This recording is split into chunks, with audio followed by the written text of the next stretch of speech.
기억력이 깜빡깜빡하는 것처럼 화면이 깜빡깜빡하는데 학계를 통해서 하나님께서 성전 재건에 대한 메시지를 주시고 또 하나님께서 이제 선지자들을 통해서 이 일을 출발하시고 그 이후에 또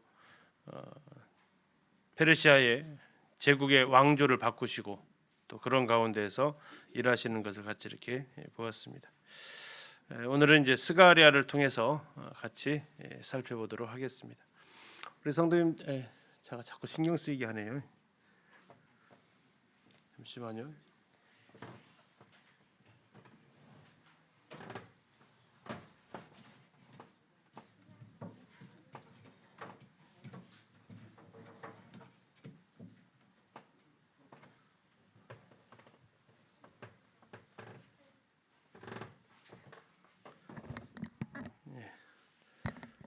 제가 선에서 아예 멀리 떨어져야 될 것 같아요.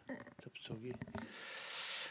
자, 스가랴 시작하겠습니다. 혹시 스가랴 하면 뭐가 기억나세요? 스가랴.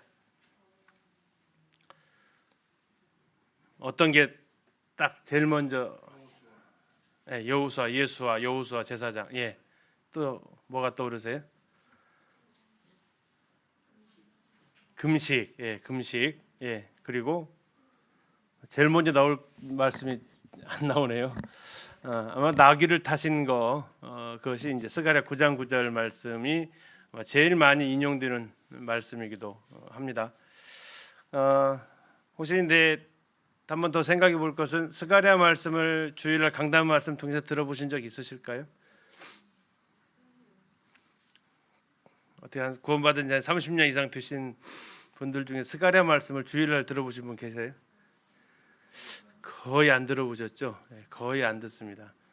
왜 거의 안 전해졌을까요? 예언서를 거의 뭐 대부분 잘 안 하죠. 소선지서 같은 게 거의 다 좀 많이 안 하죠. 또 하나는 이제 이 8개의 환상으로 되어져 있기 때문에 이거 주일날 이거 환상을 풀어드리면 이제 많은 분들이 이제 눈을 감으시는 일이 벌어져요. 그래서 이 어렵기도 좀 하고요. 어렵다라기보다는 많이 안 접했기 때문에 낯설다라고 자주 말씀을 드립니다. 그런 부분들이 있는 것 같습니다. 그러나 스가랴서를 오늘 같이 이렇게 보시겠지만 하나님의 마음이 또 선지서는 다분히 담겨져 있는 책들이고요. 하나님께서 이스라엘을 향한 그 마음이 어떠하신지를 이렇게 환상을 통해서 8개 환상을 통해서 또 4번의 메시지를 통해서 보여주시고 더 나아가서는 이제 학계서하고 가장 큰 차이점이 있다면 9장부터 14장까지는 예수 그리스도의 초림과 재림에 대해서 많이 다루고 계십니다. 성전인데요. 성전인데 9장부터는 성전 이야기가 나오지 않고요. 계시록에서 볼 수 있는 그런 장면들, 우리 계시록 보면서 어떤 말씀 혹시 떠오르세요? 그 나라에 누가 성전이 되신다라고 혹시 기억나세요? 어린 양 그분이 직접 성전이 되신다라고 이야기를 하시죠. 그것처럼 이제 이 스가랴서를 보면 그러한 모습들을 우리가 떠올릴 수 있게 됩니다. 우리 교재에 참고하시면서 같이 한번 보시겠습니다. 스가랴 랴로 끝납니다. 그러면 하나님입니까? 여호와입니까? 여호와죠. 여호와께서 기억하신다. 이 이름이 신약에도 좀 나오는데요. 신약에는 이제 사가랴라고 나오죠. 자, 누구의 아버지죠? 침례자 요한의 아버지 사가랴, 스가랴 다 같은 이름입니다. 여호와께서 기억하신다라는 말씀, 뭘 기억하실까요? 기억한다라는 건 우리가 뭘 보통 기억한다고 얘기하죠? 약속을 기억한다라고 보통 이야기를 하는 겁니다. 내가 했던 말 다 기억하고 있다라는 거. 그래서 언약을 기억하시는 하나님에 대해서 이렇게 이름을 뜻을 가지고 있습니다. 그는 바벨론 출생으로 보여집니다. 학계는 굉장히 나이가 좀 들어 있는 선지자. 학계 2장을 통해서 너희가 예루살렘의 이전 성전의 영광을 본 자가 있느냐라고 이렇게 말씀하시면서 그것은 본인이 봤다라는 걸 전제로 하는 듯한 표현이죠. 그래서 그분은 나이가 꽤 드신 선지자로 보여지고 그러나 이 스가랴는 나이가 그렇게 많이 들지 않은 그런 선지자로 보게 됩니다. 특히 이제 9장부터 나와 있는 그 장면을 이렇게 보면 이제 헬라가 등장하는 장면들도 보이는데 그래서 이 말씀을 훨씬 더 젊은 선지자가 스가랴다라고 이렇게 생각할 수 있습니다. 느헤미야서 12장 4절을 보면 이 스가랴의 아버지 이름이 등장을 하는데요. 스가랴 1장 1절에 보면 스가랴 아버지의 이름이 뭐라고 나옵니까? 이뚜의 손자 베랴기야 아들 이렇게 나와 있습니다. 그냥 아버지가 누구예요? 베랴기야 나오죠. 이뚜의 손자 베랴기야. 느헤미야 12장 4절에 보면 그 예루살렘 귀환자 명단을 등장할 때 이또라는 사람이 등장합니다. 제사장 가문의 이또. 다음에 16절에 보면은 이또 족속에는 스가랴요 이렇게 나와서 이또 가문 중에 스가랴가 예루살렘에 돌아왔다라는 것을 느헤미야가 기록을 하고 있고요. 에스라서에서는 5장 1절 우리가 지난번에 봤죠. 또 6장 14절에서 이 스가랴 이름을 계속해서 언급을 하고 있습니다. 이또의 손자로 제사장 가문이다라는 거죠. 그렇게 해서 에스라와 느헤미야 또 스가랴는 동시대 사람이었다라는 것을 우리가 이렇게 알 수 있겠습니다. 1장 1절에 있는 대로 뭐라고 표현되어져 있냐면 그는 선지자로 표현되어져 있습니다. 스가랴 1장 1절을 보시면 이또의 손자 베랴기야 아들 선지자 스가랴 이렇게 나와 있습니다. 선지자 스가랴. 원래 그가 누구라고요? 무슨 가문이라고요? 제사장 가문이었습니다. 제사장 가문인데 그는 선지자 역할도 겸했다. 혹시 누가 떠오르십니까? 제사장 가문인데 선지자했던 사람? 예레미야가 그 제사장 가문이었는데 선지자 역할을 했던 그 사람으로 또 나오죠. 아나도 제사장 그 지역에 살던 그가 이제 선지자로 부르심을 받게 됩니다. 기록되어진 연대는 구체적으로 나와 있습니다. 1장 1절에 정확히 나와 있어요. 뭐라고 나와 있습니까? 다리오 왕 제2년 8째 달 이렇게 나와 있습니다. 혹시 학계에서 기억나십니까? 학계에게 말씀이 처음 임했던 때 앞으로 2장만 넘기시면 있죠. 학계 1장 1절에 언제로 나와 있어요? 다리오 왕 2년 6째 달 2년 6월. 자, 스가랴는요 2년 8째 달. 그러니까 몇 개월 후에요? 2개월 후에. 2개월 전에 학계에게 하나님 말씀이 임했고 2개월 후에는 스가랴에게 하나님 말씀이 임한 거예요. 그러니까 이 두 사람이 같은 시대를 살았다라는 걸 다시 한번 확인할 수 있죠. 그리고 또 시간이 지나면서 7절 가서 보시면요. 1장 7절 스가랴서 1장 7절 다리오 왕 제2년 몇째 달이요? 11째 달. 자, 11째 달이면 자, 학계는 말씀이 언제 끝났다고 그랬죠? 그렇죠. 학기 2장 20절 보니까 9월 24일 날 끝나요. 그리고 학계에게 말씀이 끝난 이후 또 몇 달 후에 스가랴한테 말씀이 임했어요. 9월 24일인데 11째 달 24일이니까 2달 후에. 자, 그러면 이제 흐름 아시겠죠? 학계에게 말하고 2달 후에 스가랴에게 말하고 학계에게 제일 마지막 메시지 전하시고 또 다시 2달 후에 스가랴에게 또 전하시고 이것이 이제 그러면서 이제 학계와 스가랴가 교차로 하나님의 말씀을 받았다라는 것을 우리가 알 수 있게 됩니다. 그리고 이제 7장에 가서 보시면 7장 1절 잠깐 가서 보실까요? 7장 1절은 다리오 왕 몇 년이에요? 제 4년. 다리오 왕 제 4년 몇째 달이요? 9째 달. 자, 그러면 지금 몇 년이 흘렀다는 거예요? 2년에 받았으니까 2년이 더 흘렀다라는 얘기죠. 성전은 몇 년 동안에 완성이 됩니까? 다리오 왕 2년에 시작해서 다리오 왕 6년에 완공이 돼요. 그러니까 그 중간쯤 왔을 때 2년에 성전이 시작을 해서 6년에 완성이 되는데 7장은 몇 년이에요? 4년.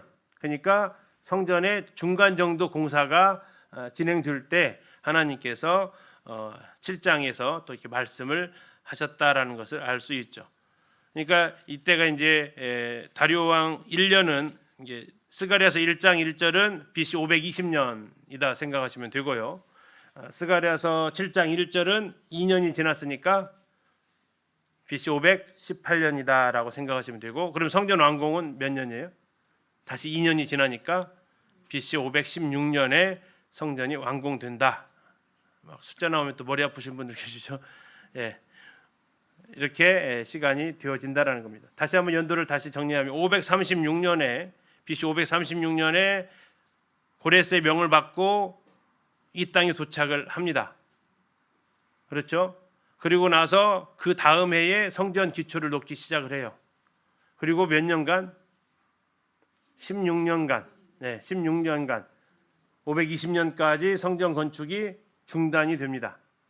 그리고 학개와 스가랴를 통해서 하나님 말씀 전하시면서 다시 성전 건축이 재개가 돼서 4년 동안, 그래서 BC 516년에 성전이 완공이 되고, 그 사이 520년부터 516년 그 사이에 하나님께서 학개와 스가랴를 통해서 하나님의 말씀을 전하셨다라고 이렇게 7장 8장까지가 그렇습니다. 그리고 이제 9장 이후부터는 시간이 더 이렇게 지나간 시점으로 볼 수 있겠습니다. 배경을 보시면 지금 이제 무슨 시대입니까? 제국으로 말하면 페르시아 시대고요. 페르시아 시대인데 왕은 누구라고요?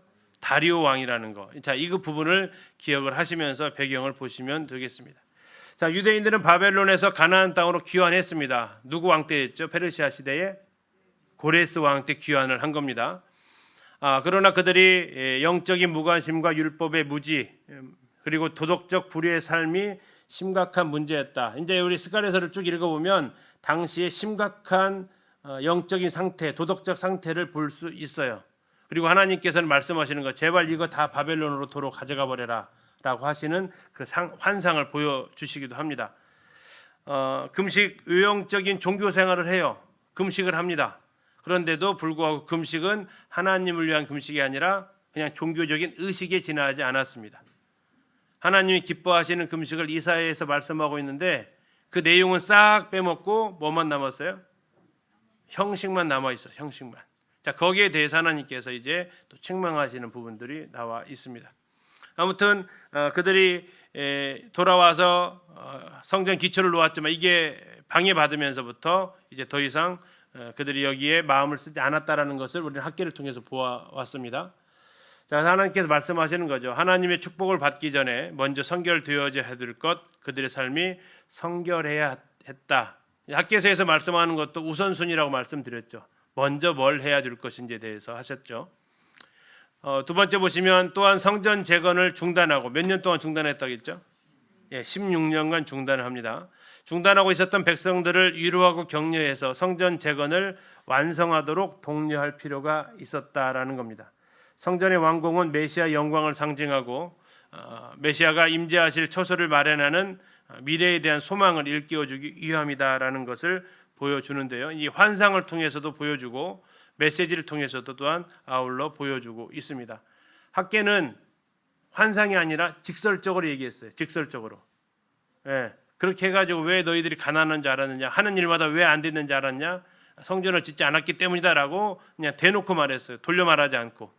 스가랴는 어떻게 말하냐면 환상을 통해서 하나님께서 보여주세요. 이런 걸 통해서 하나님께서 두 가지를 다 사용을 하셨다라는 겁니다. 직접적으로 말씀하시고 또 환상을 통해서 간접적으로도 말씀하시고요. 세 번째, 예수 그리스도에 관한 예언을 기록함으로써 이스라엘의 남은 자들에게 메시아의 왕국의 승리와 영광을 간직하도록 위한 거다. 소선지서 중에서 예수님에 대해서 가장 많은 기록을 하고 있는 거, 우리가 아까 봤던 대로 겸손해서 나귀를 타신다부터 시작해서 은 30에 팔려가신다, 다음 유대 민족에 의해서 찔림을 당하신다, 뭐 이런 내용들까지 다 기록되어져 있다라는 부분입니다. 자, 주제와 목적을 같이 살펴보도록 하겠습니다. 자, 주제에 보시면 포로에서 귀환한 백성들의 성결한 신앙생활을 확립하도록 하기 위한 것이다. 자, 성전이 지어지긴 지어지는데 성전은 하드웨어라고 말씀드렸습니다. 하드웨어. 근데 더 중요한 것은 뭐라고요? 소프트웨어라는 거죠. 컴퓨터를 아무리 고성능 컴퓨터를 사도 거기에 프로그램을 걸지 않으면 그냥 무용지물이 되잖아요. 그래서 그들이 성결한 신앙 이것을 확립하는 게 목적이었다라는 겁니다. 두 번째, 성전 재건을 중단한 그들을 위로하고 격려해서 성전 재건을 완성하도록 독려하기 위한 거였다라는 겁니다. 학계를 통해서도 우리가 위로하는 걸 볼 수 있죠.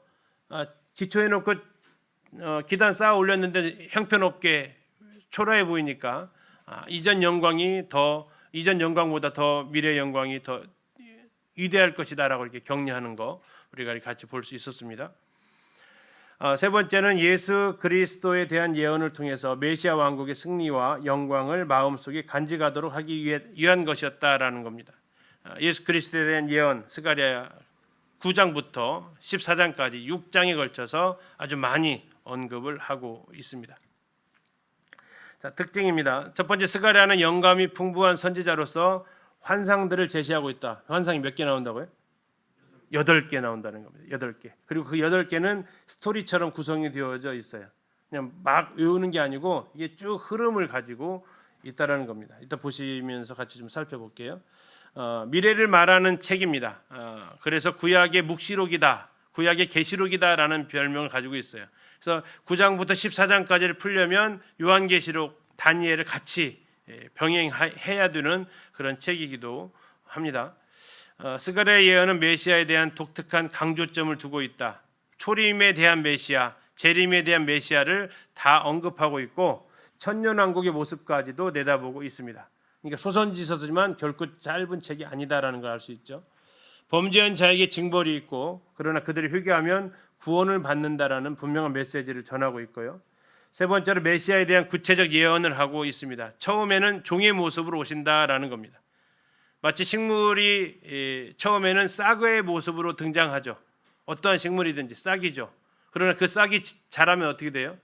거대한 나무가 되는 것처럼 재림의 그 순간에는 그분은 더 이상 연약한 순의 모습이 아니라 강력한 힘을 가지고 있는 모습으로 등장을 또한 하실 것입니다.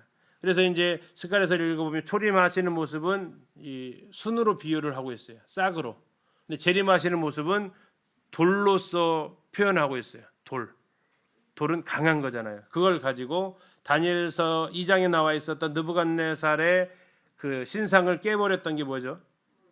뜨인 돌이잖아요. 그걸 가지고 이제 주님이 다시 오실 것을 보여주고 있다라는 겁니다. 구주의 오심에 대해서 이제 나타난 부분들이 예수님에 대한 그 묘사인데요. 9개 정도만 지금 기록을 해놨습니다. 첫 번째는 이제 싹이다, 나의 종이다라고 이렇게 나와 있는 3장 8절에서 내가 내 종 싹을 나게 하겠다. 싹 어때요? 심어서 이렇게 우리 예림이가 방울토마토를 요즘 이제 심어달라고 해서 이렇게 키우고 있어요. 거기서 올라오는 싹은 어때요? 살짝만 건드려도 툭 쓰러져 버릴 것 같은 싹이죠. 근데 생각해 보셨어요? 그게 흙을 뚫고 나올 수 있다라는 거. 흙을 뚫고 나오잖아요. 그 순한, 그 연한 그 살로. 그런데 이게 좀 더 자라면 큰 나무가 되어지는 것처럼. 그런데 예수님께서 말씀하시는 것은 내가 내 종 싹을 나게 하겠다라는 겁니다. 두 번째, 그분은 나귀를 타고 예루살렘에 오신답니다. 왜요? 무엇 때문에? 겸손하셔서. 그러면 보통 왕들은 어떻게 등장하죠? 나귀 타고 오는 게 아니라 말 타고 오는 거죠. 그래서 9장 1절부터 8절까지는 세상 왕의 등장을 얘기해 주고 있어요. 누구냐면 알렉산더의 등장. 알렉산더는 예루살렘의 정복 군주로 등장합니다. 실제 역사에서 어떤 모습으로 왔을까요? 화려한 모습으로 등장을 하는 거예요. 정복 군주로서 당당하게 들어오는 거예요. 그러면서 8절까지 그렇게 얘기하고 있다가 9절에서 그러나 너희 가운데 오실 메시아는 어떤 왕으로? 겸손한 왕으로 등장하실 것이다. 알렉산더처럼 말 타고 오는 게 아니라 나귀 타고 오실 것이다. 정복하러 오시는 게 아니라 섬기러 오실 것이다. 이게 초림에서 오실 메시아의 모습으로 알렉산더랑 대조해서 보여주고 있다라는 겁니다. 왜 나귀 타고 오시느냐? 이 앞에 다른 것과 대조가 있어야 돼요. 앞에 누구랑 대조한다고요? 알렉산더하고 대조를 하는 거죠. 실제로 요세푸스의 기록에 보면 알렉산더가 예루살렘에 들어오죠. 이제 그런 내용도 나중에 이제 뭐 확인하겠지만, 그런데 그 왕하고 세상 정복 왕하고 하나님이 보내실 메시아하고의 확연한 대주점을 보여주는 게 9장에서 모습입니다. 그래서 우리가 이게 흰색이다라는 것을 정말 잘 보려면 무슨 색 옆에다 둬야 돼요? 네. 회색 옆에다 두면 별로 표 안 나잖아요. 네. 검정색 옆에다 딱 두면 흰색이 확 튀죠. 그래서 정복군주 알렉산더 옆에다가 겸손하신 예수님을 딱 놓으니까 어때요? 그분이 얼마나 겸손하신 분인지 잘 드러나는 거죠. 네 번째는 그분이 목자로서 오신다라는 겁니다. 목자를 치면 양이 흩어진다라는 말씀이 이제 신약에서 인용되어지고 있죠. 은 30에 팔리신다. 품삯이 이제 은 30개로 달아서 준다라는 표현을 하고 있고요. 그분이 찔리신다. 예루살렘 주민들이 그 찌른 그를 바라보게 될 것을 또 예언했습니다. 백성들이 구원을 받습니다. 어떻게요? 죄와 더러움을 씻는 셈에서 다윗의 가문과 예루살렘 백성들이 죄와 더러움을 씻는 셈에서 구원함을 받을 것을 예언하고 있고요. 감람산에 오신답니다. 그래서 그분이 감람산에 서실 것을 얘기하고 있습니다. 이 스가랴에서 보게 되면 대지진이 일어날 것을 예언하고 있고요. 그리고 오늘날 많은 유대인들은 이 예언을 믿기 때문에 유대인들은 묘를 어디다 써요? 이 감람산을 향해서 묘를 쓰는 거예요. 이스라엘 가면 여전히 지금도. 왜요? 이 말씀 때문에 그렇습니다. 근데 아랍인들도 거기다가 묘를 같이 쓴다고요. 왜요? 그들은 막으려고. 그러니까 유대인들도 이 스가랴 말씀을 믿고 있는 거죠. 그럼 아랍인들은 믿어야 안 믿어요? 그들도 믿는다고요. 근데 믿는데 잘못 믿고 있죠. 하나님의 그 역사를 막아보겠다라는 그 믿음을 가지고 있는 거예요. 그럼 우리는 믿냐고요? 우리는 믿어요? 예수님이 다시 오심을? 그래서 이렇게 주제까지 정하고 있잖아요. 정말 믿냐 이거죠. 그들은 유대인들은 죽음으로서까지 그들이 믿고 있다라는 것을 표현하고 있는데 우리는 어떻게 주님이 다시 오신다라는 것을 표현하고 있는가 생각해 볼 일이죠. 그리고 그분은 다시 오셔서 왕으로서 면류관을 쓰시고 오실 것이다. 이건 재림의 모습을 보여주고 있습니다. 스가랴서는 신약 성경에 약 40회 정도 인용되어지고 있습니다. 특별히 다 예수님을 드러내는 일에 가장 많은 분량을 할애하고 있죠. 자, 이제 스가랴서에서 6장까지 할애되어지고 있는 이 8가지의 환상, 이것이 이제 좀 어렵기 때문에, 다시 말하면 어렵게 하기보다는 뭐라고요? 낯설기 때문에, 많이 안 봤으니까. 주일에 이걸 자주 설교를 했으면 익숙할 텐데 그러지 않아서 낯설어요. 그래서 우리 지금 1년 2독 하면서 스가랴서 읽어 지나가셨죠? 혹시 어떤 거 기억나세요? 그냥 읽어요. 그렇죠? 그냥 읽고 지나가요. 그런데 이제 한번 들으시고 나중에 읽으시면 좀 더 다르게 아마 이제 다가오게 될 겁니다. 4번에 걸친 환상이 등장을 해요. 자, 스토리가 이렇습니다. 자세한 내용은 이제 본문 들어가서 볼 거예요. 자, 지금 이 시대적인 배경이 어떤 시대라고 그랬죠? 무슨 시대예요? 무슨 제국? 페르시아 제국. 그리고 누가 지금 통치하고 있어요? 다리오가 통치하고 있어요.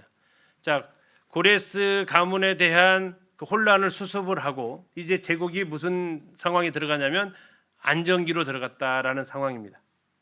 안정기. 그리고 일부가 페르시아에서 예루살렘으로 귀환을 했어요. 그러나 아직도 상당수는 어디에 있어요? 페르시아 땅에 여전히 살고 있다. 그래서 이후에 등장하는 책들에 영향을 준다라고 말씀을 드렸죠. 자, 그 상황을 생각하시면서 이제 이야기가 전개되어지는 것입니다. 첫 번째로 붉은 말 탄 사람이 등장을 합니다. 화석류 나무 사이에서. 화석류 나무는 이제 이스라엘의 상징인데, 자, 등장을 하면서 온 땅을 두루다녀 봅니다. 자, 온 땅을 두루다니면서 이제 보고를 하는 거예요. 온 땅 형편이 어떠냐 했더니 이들이 전해오는 소식은 온 땅이 정말 평안합니다라고 해요. 온 땅이 정말 평안하대요. 누구만 빼고? 이스라엘 백성들만 빼고 온 땅이 평안하다라는 겁니다. 근데 온 땅이 왜 평안했을까요? 그 제국의 말발굽 아래에서 누구도 반역을 꿈꾸지 못하고 제국의 말발굽 아래에서 그들은 정말 이제는 다 조용히 살아가는 이 시대가 되었다라는 얘기입니다. 팍스 로마나라는 단어 들어보셨죠? 로마에 의한 평화였습니다. 누가 의한 평화는 거죠? 로마 제국만 평화는 거예요. 그 밑에서 억압받는 민족들은요, 고달픈 인생을 사는 거죠. 겉으로 보여지는 평화는 어쩌면 위장된 평화입니다. 힘을 대항할 수 없어서 이루어진 평화. 말들이 다 다녀봤어요. 근데 전체적으로 페르시아 제국 평안해요. 그런데 유대 백성은 평안하지가 않아요. 너무나도 고통스럽게 살아가요.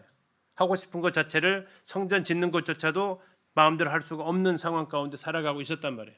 그걸 하나님 보시니까 어때요? 마음이요? 좋아요, 안 좋아요? 안 좋죠. 그래서 하나님 어떻게 하세요?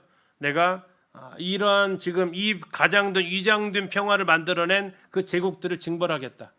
그리고 이스라엘 예루살렘의 뜻이 평화의 도시잖아요. 예루살렘. 그 도시에 정말로 평화를 주겠다라는 겁니다. 자, 이게 하나님께 선포하셨죠. 그 다음에 이제 그러면 정말 그걸 실행을 하셔야죠. 그리고 두 번째 등장하는 것이 내 뿔과 내 장인들이 등장합니다. 내 뿔이 뭐냐면 뿔은 권세를 상징합니다. 그래서 이 누가 그러면 이스라엘을 이렇게 힘들게 살게 만들었을까요? 누가? 그 네 제국이 힘들게 만들었죠. 느부갓네살의 신상에 대해서 머리가 어디였어요? 머리 바벨론, 가슴과 두 팔 메데 바사 제국, 다음에 허벅지 배 헬라 제국, 그리고 다리 로마 제국. 이 네 제국이 이스라엘을 뭐 했다고요? 예, 그렇게 고달프게 만들었단 말이에요. 이 네 제국. 그래서 네 뿔이 지금 등장을 하는 거죠. 근데 그러면 하나님 이 네 제국을 어떻게 해야 돼요? 심판하셔야죠. 이 심판하는 데 쓰여지는 것이 누구냐면 네 장인들이에요. 네 장인들이 망치로 가지고 그 뿔들을 다 부십니다. 자, 그러면 메데바사를 책망했던 몽둥이는 뭐예요? 아니, 바벨론을 부서뜨렸던 몽둥이가 메데바사를 무너뜨린 몽둥이는 헬라를 무너뜨린 몽둥이는 로마를 무너뜨린 몽둥이는 뜨인 돌. 그래서 이 네 몽둥이로 이스라엘을 핍박했던 제국을 무너뜨리는 거죠. 자, 무너뜨렸어요. 했으면 다시 이제 뭐 해야 돼요? 이제 적국은 점령을 끝났어요. 그다음 뭐 해야 되죠? 이 지금 억압에 눌려 있었던 이들을 뭐 해줘야 돼? 이제 그들에게 참 자유를 허락해 줘야죠. 지금까지는 이 제국의 아래에서 숨도 못 쉬고 살았던 그들인데 이제 그들에게 희망을 주고 소망을 주면서 이들을 부흥케 하는 일이 남았어요. 그게 지금 이제 청량줄을 잡은 사람이에요. 목줄을 튕기는 거죠. 쉽게 얘기해서. 청량줄을 잰다라는 것은 뭐 하기 시작했다라는 얘기죠. 건축을 시작했다라는 겁니다. 건축을 시작할 때 목줄 튕기잖아요. 지금 목줄로 안 얻어요. 막 레이저로 막 쏟아요 요즘은요. 근데 옛날에 다 목줄로 했습니다. 자, 목줄로 했다라는 얘기는 청량줄을 잡았다는 얘기는 이제 건축이 들어갔다라는 얘기. 뭘 건축해요? 예루살렘의 그 도시를 평화의 도시를 건축하시겠다라는 겁니다. 근데 특이한 게 하나가 있어요. 담이 없네요. 담이 없어요. 담이 없는 이유가 뭘까요? 하나는 현실이에요. 지금 예루살렘이 지금 성전도 지금 완공했어요, 안 했어요? 이 시기가 아직 안 돼 있습니다. 짓고 있어요, 지금 성전. 성전도 짓고 있으면 성곽이 있었을까요? 성벽이? 당연히 없죠. 그런데 이 성벽 없는 모습을 가지고 하나님은 더 큰 것을 보여주세요. 성벽이 필요 없는 땅이 되게 할 거다라는 거예요. 지금은 성벽이 필요한 제국이에요. 왜? 하도 간섭을 당하니까. 근데 앞으로의 이곳에 세워질 나라의 모습은 뭐라고요? 성벽이 필요 없어요. 아니, 왜 필요 없을까요? 두 가지인데요. 하나는 너무나 인구가 많아가지고 성 안에 가둬둘 수가 없어요. 너무나 도시가 커. 예를 들어서 뭐 배구 경기장 보면 관중석 있죠. 축구 경기장 봐도 관중석 있죠. 혹시 마라톤 경기장이 관중석 보셨어요? 왜 마라톤은 관중석이 없을까요? 그 42km를 어떻게 관중석을 둬요? 못 만들죠. 워낙 경기장이 높잖아요. 마라톤 경기장이. 자, 예루살렘 성읍에 성벽이 없을 거래요. 왜요?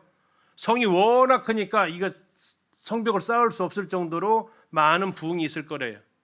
또 하나 왜 성벽이 없을까요? 누가 쳐들어올 일이 없어요. 왜요? 강력한 힘을 가지고 있으니까. 앞으로 이 나라가 이렇게 세워질 것이다라는 걸 예고해요. 그러면 이걸 세우고 그 다음에 이제 뭐 누가 필요해요? 이 도시를 다스릴 사람이 필요하죠. 그게 누구예요? 그게 메시아가 필요하다라는 거죠. 자, 여기서 이제 대제사장 여호수아가 등장을 하게 되는 겁니다. 이스라엘 대표자입니다. 지금까지 그의 모습은 초라했어요. 성경에서 뭐라고 표현하고 있냐면 부직갱이로 표현하고 있어요. 부직갱이 혹시 들어보셨어요? 예, 불 뗄 때 그 부직갱이 그대로 놔두면 어떻게 되죠? 타버리죠. 그래서 꺼내는 거죠. 타다만 그슬린 부직갱이에요. 가만히 놔뒀으면 다 타버리는데 주인이 꺼냈어요. 그러면 더 안 타죠. 이스라엘의 상황이 그렇다고요. 그 제국의 폭력 앞에 그대로 놔뒀으면 사라질 판이에요. 근데 하나님께서 그를 꺼내셨다고 이렇게. 그런 부직갱이 타는 불에서 건져낸 부직갱이 같은 그 모습이 대제사장 여호수아의 모습이었다고요. 근데 하나님께서 어떻게 하세요? 옷을 다 벗기라고 하세요. 더러운 옷을. 그리고 새로운 깨끗한 옷을 입히라고, 거룩한 옷을 입히라고 하세요. 제사장의 머리에는 이렇게 두건이 있습니다. 두건. 그것도 두건을 벗기고 여기다가 깨끗한 두건을 쓰게 하세요. 제사장의 두건에는 글자가 써 있습니다. 혹시 기억나세요? 여호와께 성결. 예, 그 타담한 그슬린 부직갱이 같은 그를 데려다가 거룩한 옷을 입히고 거기다가 썼다고요. 여호와께 성결. 그러면서 이제 이 회복되어진 예루살렘을 맡기시는 거죠. 그 다음에 이제 이 제사장이 늘 해야 되는 일이 있습니다. 제사장이 늘 해야 되는 일. 무슨 일을 해야 돼요? 레위기 24장에서 제사장이 늘 해야 되는 일 중에 하나가 뭐냐면 등잔 때에 불을 켜는 겁니다. 등잔 때 불 켜는 것은 제사장이 하도록 했어요. 거기에 사용되는 기름이 무슨 기름일까요? 감람유, 올리브유를 사용하게 되어져 있습니다. 딱 정해져 있어요. 자, 그 일을 해야 돼요. 그리고 레위기에서 하셨던 명령은 뭐냐면 절대로 이 불은 뭐하면 안 된다? 꺼지면 안 된다라는 거예요. 꺼지지 않기 위해서는 무슨 일이 필요해요? 뭐가 계속 공급이 돼야 돼요? 네, 기름이 계속 공급이 돼야 돼요. 네, 근데 그것은 제사장이 계속 채웠다고요. 근데 여기는 이제 오토예요, 오토. 네, 양쪽 감람나무에서 아예 됐어요, 이렇게. 네, 마치 그 주유구를 달고 달리는 차처럼 그냥 대놨어요. 그러면 제사장이 그런 걸 할 일도 없이 된다는 얘기예요. 하나님의 능력으로 이것이 제사장이 뭘 해가지고 되는 게 아니라 하나님의 능력으로 끊임없이 이곳에서 빛을 발하게 될 것을 얘기하고 있어요. 자, 다시 한번 흘러가 볼까요? 지금 첫 번째 환상이 뭐라고요? 지금 평화는 평화인데 위장된 평화. 그곳에서 백성들은 유다 백성들은 뭐 하고 있어요? 신음하고 있어요. 자, 그러니까 하나님께서 두 번째 환상 뭐 하신대요? 누구야 하는 거죠. 누구야? 내 뿔이 그랬대요. 그러니까 어떻게 하세요? 내 대장장이를 통해서 그걸 진압을 하세요. 싹 정복을 하세요. 그리고 이제 뭐 하세요? 정복된 그 땅에 예루살렘에 큰 도시를 세우신다고요. 그리고 세우시고 거기에 누구를 세우세요? 대제사장을 더러운 옷을 입고 있었던 그들을 깨끗한 거룩한 옷을 입혀서 세우세요. 그리고 그 제사장이 끊임없이 해야 될 일이 등잔에 기름 채우고 등불을 관리하는 일을 하기 위해서 양쪽에 올리브 나무 2개를 통해서 기름을 공급하는 그 모습을 보여주세요. 이 양쪽에 있는 사람이 누구냐? 두 사람이라는 얘기예요. 두 사람. 그게 바로 스룹바벨과 예수아라는 제사장 두 사람을 통해서. 스룹바벨은 무슨 일을 하는 사람이냐면 행정을 하는 사람입니다. 총독이니까. 에스라는요? 제사장이었어요. 예수아는. 다시 말하면 예수아는 누구 앞에 서 있는 사람입니까? 하나님 앞에 서 있는 사람입니다. 스룹바벨은 누구 앞에 서 있는 사람이에요? 백성들 앞에 서 있는 사람이에요. 성경에서 계속해서 끊임없이 나오는 게 뭐라고 했었죠? 신앙이 하나님을 잘 섬긴다는 사람은 백성들한테 어떻게 하죠? 자비를 베푸는 거예요. 이것은 항상 동질양면처럼 하나님 잘 섬기는 사람은 사람에게 친절한 사람이에요. 사람에게 친절하다는 것은 하나님을 의식하면서 살아간다라는 것이 늘 같이 맞물려 있다라는 얘기예요. 그래서 이 두 사람 양쪽 가지 여기 지금 나는 올리브 나무 참 표현하기 좋을 텐데 올리브에 이렇게 기름이 이렇게 들어온단 말이에요. 이게 두 사람이 누구라고요? 스룹바벨과 예수아다라는 거죠. 자, 이렇게 이제 다 갖춰졌어요. 그런데 그곳에 뭐가 있어요? 청소를 했는데 깨끗하면 꼭 같이 쓰레기 모아놓은 게 있잖아요. 청소하고 나면 쓰레기 모아서 버려야 될 그 쓰레기가 있잖아요. 그게 바로 이제 두 가지가 나오는데, 하나는 두루마리, 날아가는 두루마리, 이건 심판을 얘기하고 있고요. 또 하나는 에바 속의 여인입니다. 그래서 이 이스라엘에 지금 돌아왔지만, 바벨론에서 돌아왔지만 여전히 그들의 삶 속에 남아 있었던 죄악된 모습들, 두루마리를 통해서는 하나는 도둑질, 또 하나는 거짓 맹세, 그리고 에바 속의 여인을 통해서는 에바는 상업용 무게 재는 단위예요. 그러니까 이제 경제적인 황금 만능주의와 같이 물질주의처럼 그들에게 남아 있는 그 죄악들, 그리고 그 에바 속에 한 여인이 들어가 있어요. 여인은 무엇을 상징할까요? 그 속에서 여전히 남아 있었던, 대놓고 우상 숭배를 하는 건 아니지만 그러한 요소가 남아져 있는 이 모습이 그들 나라에 여전히 남겨져 있다라는 거죠. 그래서 이걸 어떻게 해야 돼? 이제 청소해야 되는 거죠. 다 청소를 합니다. 그리고 마지막 이제 무슨 일이 벌어질까요? 그곳에 누가 계세요? 이제 누가 오시면 다 끝나요? 네, 메시아가 오시면 끝나는 거예요. 마지막은 이제 메시아의 등장입니다. 그래서 8개의 환상이 하나의 스토리처럼 쭉 연결이 되어져 있어요. 유장된 평화 가운데에서 하나님께서 분노하시면서 그 네 제국을 멸하시고, 무너진 그곳에 예루살렘을 다시 회복시키시고, 회복된 예루살렘에 예수아를 다시 대제사장 여호수아를 다시 세우시고, 그가 하나님 앞에서 늘 7개의 잔에 메노라라는 그 등잔에 기름을 부어서 불이 끊이지 않도록 하나님 앞에 태워 올리고, 그 가운데서 이제 빛이 드러나면 쓰레기 같은 것들이 보이는데, 그 대표적인 두 가지 죄악들을 통해서 하나님께서 그것을 정결케 하시고, 마지막 그 자리에 누가 들어오셔요? 메시아가 들어오시면서 마무리가 되는 거죠. 이게 이제 8개 환상을 통해서 하나님께 새로 지어질 성전, 그러나 더 먼 미래까지 내보시는 것을 확인할 수 있습니다. 이 6장까지 8개 환상이 끝나고 나면 하나님께서 4번의 메시지를 하세요. 4번의 메시지를 하는데 이것은 하나의 질문으로부터 시작을 합니다. 7장에 들어가니까 베델에서부터 올라온 사람이 하나님 앞에 그 제사장한테 질문을 해요. 무슨 질문이냐? 우리가 바벨론에 있을 때 우리나라가 망한 것을 생각하면서 금식을 했습니다. 근데 이곳에 돌아와서도 계속 금식해야 됩니까? 라는 질문이었어요. 자, 우리 성도님들은 어떤 답을 하실까요? 자, 나라가 포로로 잡혀갔어요. 그곳에서 기억하는 거죠. 우리 나라가 망했다라는 거. 그리고 그 나라가 망했던 그 날을 기억하면서 그들은 금식하면서 보냈어요. 70년이 됐어요. 돌아왔잖아요.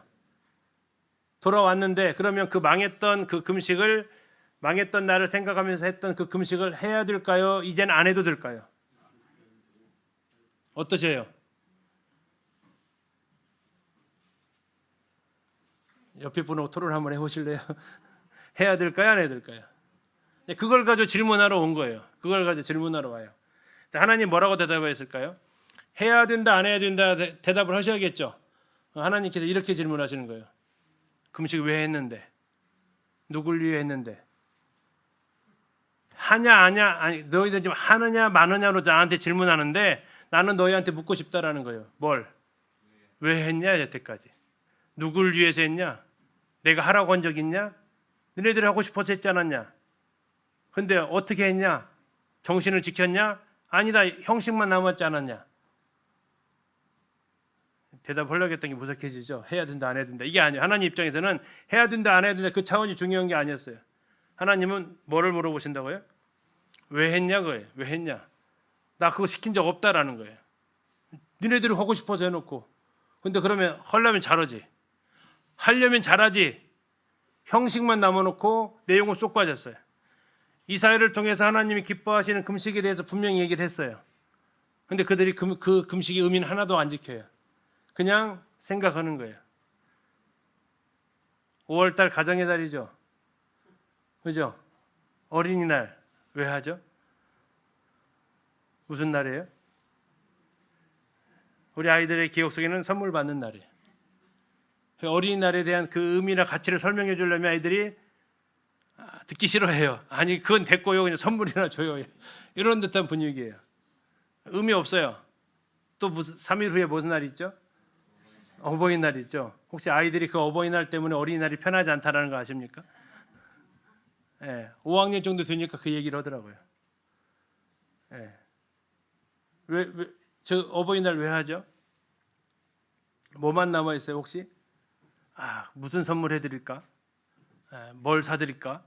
용돈은 또 얼마나 드려야 또 될까? 이것만 남아 있지 않을까요?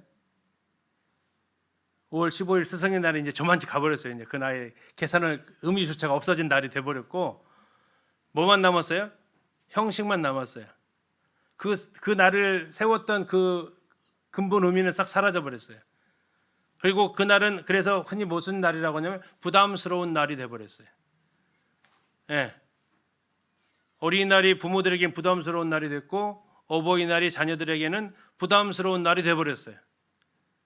부담스럽게 하려고 만들었던 날은 아니잖아요. 그들이 금식을 처음에 하자면서 그렇게 생각했을까요? 아니죠. 그런데 그렇게 돼버렸다고요. 그래서 하나님께서 지금 찌르시는 거예요. 몇 번 금식했을까요? 그들이 나라 망한 거 생각하면서 1년에 4번 금식해요. 4번. 그리고 대속주일까지 생각하면 5번 금식이에요. 그러면서도 정신을 다 잃어버렸어요. 형식만 남았단 말이에요. 그래서 하나님께서 거기에 대해서 이제 책망을 하시는 거죠. 하나님께서 거기에다가 이제 너희들이 여기에 대해서 회개하면 내가 다시 복을 줄 것이다. 그리고 마지막 메시지가 너희들 금식하냐 안 하냐 이걸 가지고 고민하니 너희들이 여기에 대해서 정신을 살리고 회복하면 금식하는 날이 아니라 뭐 하는 날로 바꿔주겠다? 잔칫날로 바꿔주겠다라는 거예요. 자, 이 무슨 질문하러 왔다고요? 금식해야 돼요, 말아야 돼요? 이제 왔잖아요. 이제 안 해도 되는 거 아니에요? 했던 그들에게 금식에 대해서 말씀하시면서 정말 너희가 돌이키면 금식이 문제가 아니라 뭔 날로 바꿔준다고요? 잔칫날로 바꿔주겠다라는 거예요. 이게 지금 4번에 걸친 7장과 8장의 메시지예요. 그리고 9장부터 14장까지는 메시아에 대한 지금 이 성전, 눈에 보이는 성전 가지고 이런 얘기 저런 얘기 하면서 하는데 정작 더 중요한 것은 이제 하나님께서 이 땅에 직접 오실 것이다. 지난주에 제가 말씀드렸어요. 성막에 쉐키나가 임했어요, 안 했어요? 쉐키나 하나님 영광입니다. 임했죠. 출애굽기 40장에 나왔어요. 하나님 영광이 가득해서 구름이 가득한 모습으로 임했어요. 솔로몬이 성전 지을 때 쉐키나가 임했어요, 안 임했어요? 임했어요. 하늘에서 불이 내려와서 태웠어요. 수르바벨 성전 때 임해요, 안 임해요? 에스라에서 봤죠? 안 임해요. 그래서 했죠. 이게 과연 그러면 무슨 의미가 있느냐? 근데 스가랴를 통해서 거기에 대한 답을 주세요. 어떻게 하시겠다고요? 하나님 영광 임하는 게 아니라 어떻게 하신다고요? 내가 갈 거야라는 거예요. 내가 갈 거야. 내가 갈 거야라는 거예요. 예수님이 직접 이 땅에 오셨다고요. 어디예요? 그 성전에. 그래서 헤롯 성전은 삼성전이라고 안 한다고 그랬죠. 그 성전은 스룹바벨 성전을 증축한 거예요. 그 스룹바벨이 건축한 그 성전에 하나님이 영광 임하는 게 아니라 하나님 그분이 직접 오세요. 그래서 하나님께서 이제 그 부분에 대한 왜 하나님이 지으라고 했잖아요, 성전을. 왜 그곳에 하나님께서 임하지 않으셨는가? 영광이 왜 불이 내려와서 사라지지 않았는가? 그분이 이제 직접 오실 것을 스가랴에서 9장부터 14장까지 그것을 말씀해 주고 있습니다. 그런데 그 메시아를 그들이 환영한다고요? 거절한다고요? 몰라본다라는 얘기. 몰라본다는 얘기. 왜 몰라보냐? 그들이 생각했던 메시아의 모습과 너무 다르다는 얘기예요. 그들은 지금까지 어떤 메시아를 기대했어요? 자기를 정복했던 그 제국의 왕처럼 당당하고 힘세고 막강한 메시아를 기대했어요. 근데 그분이 무슨 모습으로 오셨다고요? 나귀 타고 오셨다고요. 나귀 타고. 자, 나귀 타고 우리는 아니까. 우리는 예수님께서 호산나 하시면서 오셨던 걸 아니까. 자, 알렉산더가 예루살렘을 들어갈 때 많은 종교 지도자들과 군인들은 알렉산더에 대해서 환영했을까요? 배척했을까요? 어떻게 했을까요? 대대적인 환영을 합니다. 대대적으로 환영해요. 그런데 예수님께서 가실 때 종교인들, 대제사장들, 율법사들, 바리새인들 환영해요, 배척해요? 배척해요. 누구만 환영해요? 예, 어린 아이들. 그래서 뭐라고 그래요? 이 어린 아이들 좀 조용하게 좀 해달라고 했더니 예수님이 뭐라고 그래요? 저 아이들이 조용하면 누가 소리 지른다고? 돌들이 소리 지를 거라고. 막상 너희들이 안 떠드니까 지금 애들이 환호성을 지르고 있는 건데, 저 환호성 지르고 있는 아이들을 향해서 책망하죠. 왜? 그들은 말 타고 오는 영광스러운 위엄 있는 메시아를 기다리고 지금도. 그러나 그분은 겸손해서 나귀를 타고 오세요. 그러니까 어떻게 못 알아보니까 어떻게 해요? 이제 함부로 대하죠. 못 알아보니까 함부로 대해요. 어떻게 해요? 때려요, 쳐요, 팔아요, 죽여버렸단 말이에요. 그게 이 초림의 메시아의 모습이단 말이에요. 그런데 그분이 그렇게 해서 끝났으면 메시아가 아니죠. 영광스럽게 부활하셔서 그분은 다시 어떻게 오신다고요? 왕으로서, 통치자로서, 뜨인 돌로서, 강력한 심판자로서 다시 오실 것이다. 그리고 이 땅에 평화를 이루실 것이다. 그 평화의 나라가 이스라엘에게는 어떤 나라예요? 천년왕국이 될 것이다. 이것을 스가랴에서까지 보여주고 있습니다. 이게 지금 스가랴에서 보여주고 있는 흔히 말하는 큰 그림이죠. 뭐 간단합니다. 8가지 환상이 나와요. 이건 아까 했던 하나님께서 이스라엘을 향하신 쭉 계획을 보여주시는 듯한 그림입니다. 그리고 4가지 메시지가 나와요. 문제는 금식에 대한 질문으로 출발합니다. 금식에 대한 질문으로 출발했다가 8장 마지막은 뭘로 끝난다고 했죠? 금식이 아니라 뭐가 되게 해준다고요? 잔치가 되게 해주겠다고 끝나요. 7장 8장이. 그리고 다시 이제 이 성전, 이게 너희들이 보이는 눈에 보이는 가시적인 이 성전을 보느냐? 아니다. 정말 참 성전 되신. 그래서 예수님께서 요한복음 2장에서 너희가 이 성전을 헐라 내가 사흘 만에 다시 일으키리라 하셨던 그 참 성전인 예수님께서 오실 것이다라는 것을 보여주는데, 안타깝게도 너희들은 거절할 것이고, 그러나 그분은 다시 이 땅에 오실 것이다. 그리고 그 초림과 재림 사이에 뭐가 들어와 있어요? 지금 우리가 살고 있는 교회 시대가 들어와 있다라는 것을 9장에서 보여주고 있다라는 겁니다.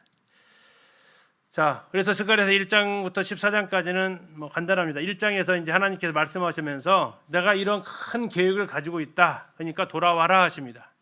너희 조상들처럼 그렇게 하나님 말씀 안 듣더니 다 죽어버렸지 않냐? 다 심판받았지 않냐? 그래서 너희는 조상들처럼 하지 말고 돌아와라 하면서 하나님께서 큰 그림을 그려서 주세요. 화석류 나무에 사온 그 사람부터 시작해서 마지막 메시아의 등장까지, 그리고 그들에게 있어서 현실적인 금식의 문제, 이걸 가지고 하나님께서는 정신 차리고 정신을 회복하고 그러면 잔치가 될 것이다. 그리고 이제 9장부터 11장까지는 초림의 메시아, 물론 재림도 나와 있습니다.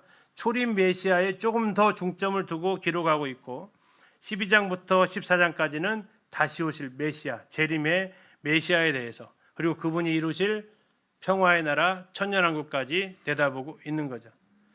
우리는 학개서의 마지막 부분을 혹시 떠올릴 수 있으십니까? 학개서의 마지막이 누구를 대표로 들었냐면, 잠깐 한 장 뒤로 가서 보실까요?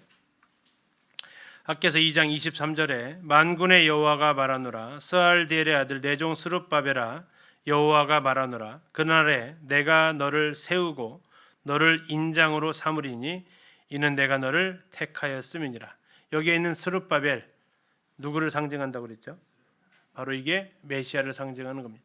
메시아를 상징해서 그날에 내가 너를 세우겠다. 자, 그러면서 이제 학개서에서는 아주 짧게 얘기를 했어요. 메시아에 대해서. 그런데 스가랴에서는 무려 6장을 할애해서 메시아에 대해서 소개를 하고 있다고 해요. 스가랴가 몇 장까지 있어요?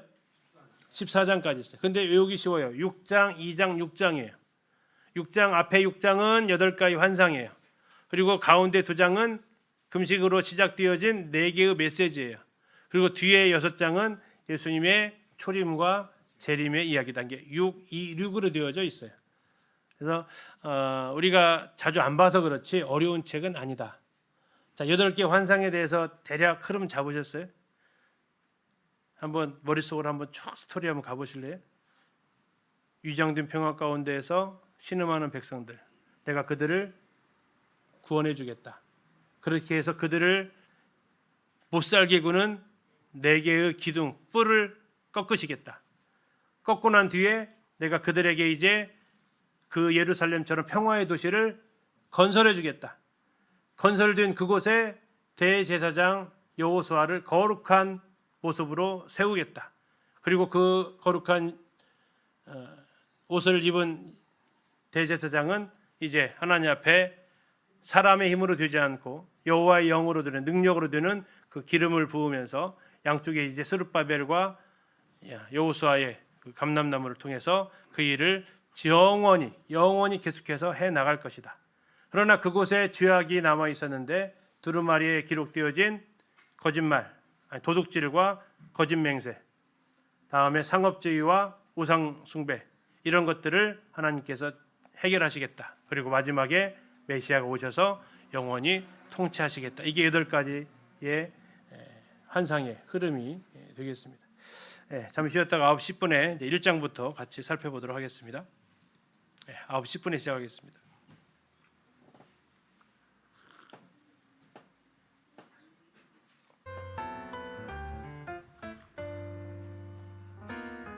하루를 시작할 때